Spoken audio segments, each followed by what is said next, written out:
Yes, and I was thinking before we started this, I said, okay, I'm gonna talk about systemic racism. I hope everybody's comfortable because I can talk to tomorrow just to talk about the things that I'm seeing in this country. And I said, you know what? I'm gonna focus on one part of it that has been a real part of the discussion and the protests that we're seeing in this country today. The Attorney General of the United States and several other high-ranking government officials, including President Trump and other people in the White House, have recently been asked, what do you want to do to solve systemic racism, which was a question that everybody's been asking for decades. And, there were people who genuinely didn't want to solve it, but they would do things knowing it wouldn't work.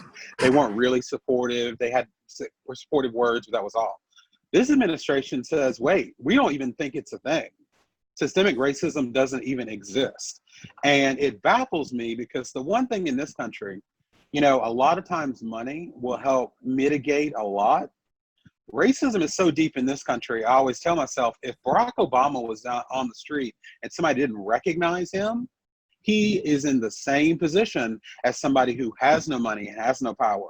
Our racism here doesn't care where you come from, how much money you have, if you're Oprah or if you're homeless. So I began to think, why is it that we have gone backwards and that we have a lot of people who don't even believe that systemic racism exists? And I'll tell you why. And this comes from my perspective as a communicator of helping our clients deal with complex messages. I said, how can you ask a white person in power if systemic racism exists? And here's why. A lot of times when people hear the term systemic racism, they think about the people who are in charge of that system now and those leaders, that if that system is racist, then they are racist. And nobody wants to admit they are racist. And so you have a lot of people, some who aren't genuinely concerned, but some who genuinely are, who'll tell you it can't be systemic racism because I'm the mayor of my town. If that's systemic, I'm ahead of the system. So you're telling me I'm a racist. That's not what systemic racism is. We have to make sure they know it's not just the leaders who might happen to be racist, but it's that our system was founded on racist principles.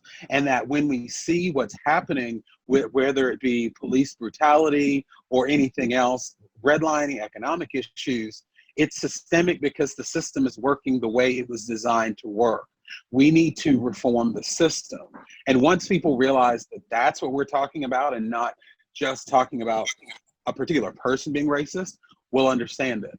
And the one example that I want to give about that, because when I mentioned that to white colleagues and friends of mine, they would say, well, how is the system racist in itself?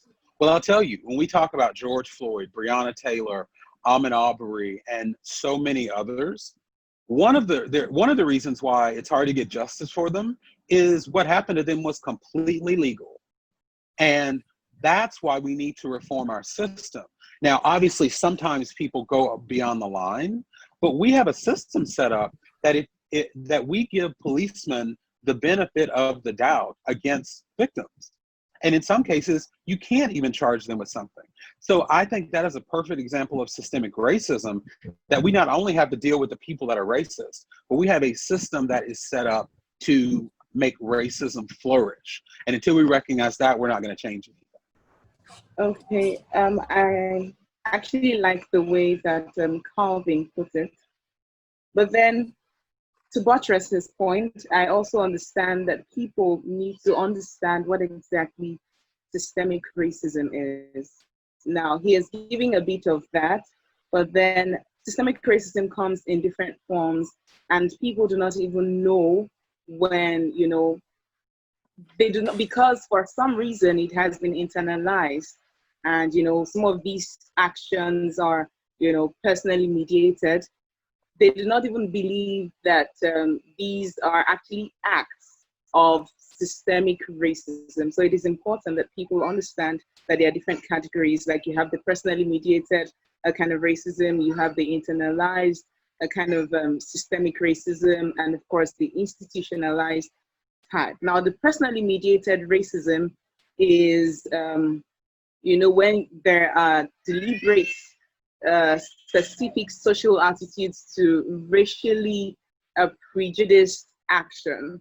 That is as regards abilities, motives of the person, intentions. You're questioning, the intentions of the other race, because for some reason you probably think that you are better off, so these are some of the acts, associated with systemic racism. Now, for the institutionalized kind of racism, this is where, a body, an association, racism has become a norm, in a particular society. So it is, for some reason, consciously, it has subconsciously become accepted.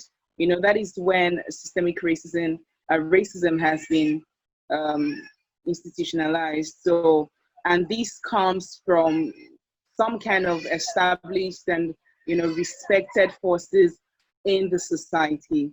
And for people who also believe in these forces, for some reason, begin to practice these acts of institutional or systemic racism. Okay, so people actually need to understand that the earlier we're able to see some of these acts as racism, acts of racism, the earlier would be able to come out of it, the earlier would be able to heal from it. Like the apartheid in South Africa, for instance, I seriously believe that South Africa as a nation hasn't been able to heal from that process. So it just has to do with people basically understanding the concept of systemic racism and understanding how to find solutions, and understanding that these solutions can actually help us move forward generally as a nation, globally, internationally, and all of that. I think systemic racism comes from the start of colonialism. I am a filmmaker. I do multimedia here in Los Angeles, and I created a trailer called Colorism, an inside look. Colorism, an inside look at racism within the Black community, and you can find it on YouTube. It's also used in school systems for people to understand about colorism and racism, systemic racism, coming from being an African American of a fair complexion. I'm not mixed. Both my parents are Black. My grandparents and my great grandparents. I'm fair skinned from slavery, from colonization. And so coming from that standpoint, I've experienced a lot of racism within the Black community, with people calling me white, saying that I'm not Black, I'm from some other kind of culture, and I'm Puerto Rican. We all have issues about being Black. And I'm a Pan-Africanist. I have my degree in theater and minored in Pan-African studies.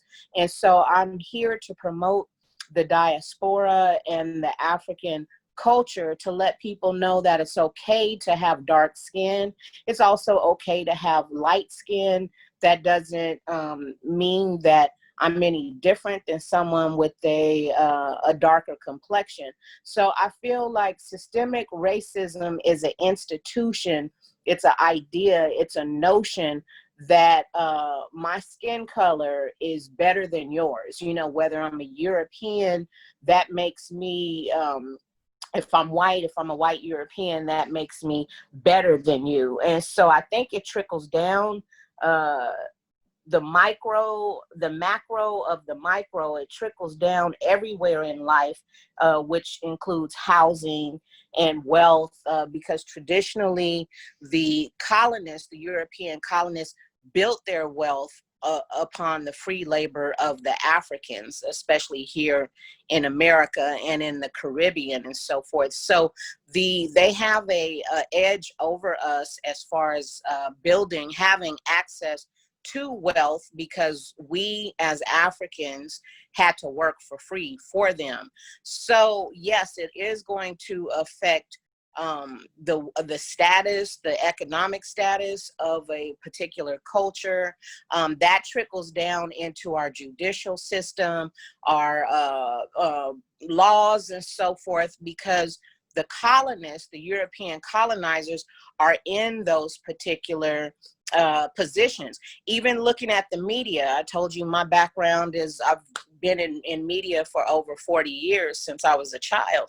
But even with that, the white people, the European colonizers, were able to tell their stories the way that they saw it. So what they did is they depicted themselves as wealthy and beautiful and smart and intelligent, and then they depicted the people, the culture that they colonized, which were the Africans, as ugly and poor and, you know, not having education, and we come from monkeys, and all kind of negative stereotypes. So I know just for me as a filmmaker, as a storyteller, I am making a personal choice to tell stories that reflect the beauty of the African diaspora, the beauty of Africa, and to bring back the self-pride, which is Africa comes from a royal nation.